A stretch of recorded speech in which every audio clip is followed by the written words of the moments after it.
Welcome back. In the previous video, we started integrating 3LC into a training notebook by registering our datasets to create tables, and now we're going to complete the integration by letting 3LC observe our training and create a run.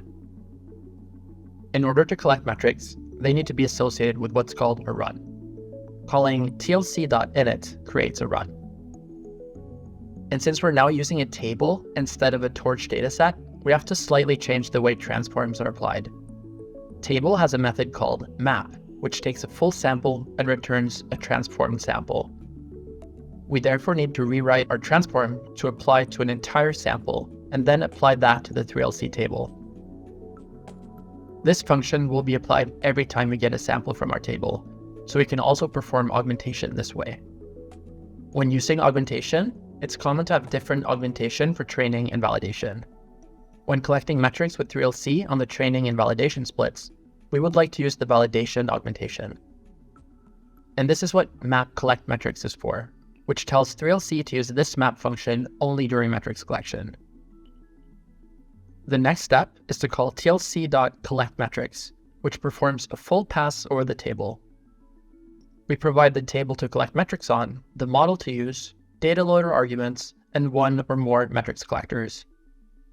A metrics collector is responsible for getting a batch of data and predictions and returning per sample metrics for that batch.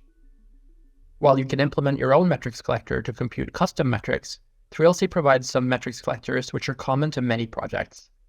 And since we're doing image classification, we can use the classification metrics collector provided in 3LC. We also want to collect embeddings. Embeddings are the activations of one or more layers in our model, often the last hidden layer. 3LC supports wrapping your model with a predictor, which adds functionality to your forward pass, such as extracting the activations for you. We specify that we would like to extract the 90-second layer of our model. To save the embeddings extracted by the predictor, we can add an embeddings metrics collector to the list of metrics collectors.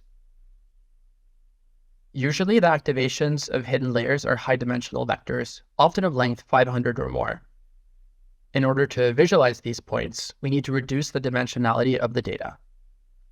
3LC supports various algorithms to do this, such as UMAP and PackMap. Here we call run.reduceEmbeddings by foreign table URL to reduce the embeddings to 3D with the UMAP algorithm.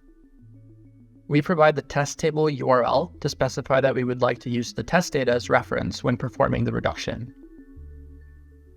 That concludes the code integration. Let's run the integrated training notebook, and in the next video, we'll open the completed run in the dashboard. See you then.